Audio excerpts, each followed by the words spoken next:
Okay, first thing you need to do is double click the picture of the drawing that you have. So for this one, I've taken Amna's drawing of the dice.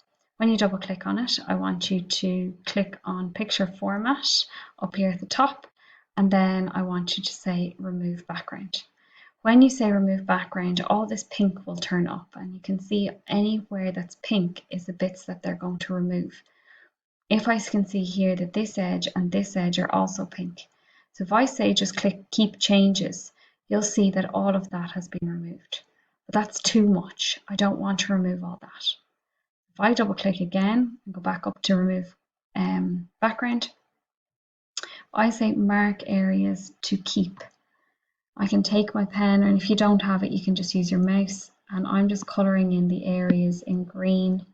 So just going over with my mouse these areas that I want to keep to make sure the whole dice is there.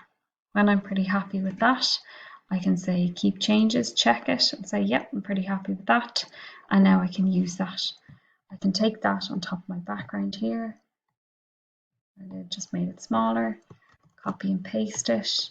You can make it smaller again if you wanted to. You can turn it round, whatever you like.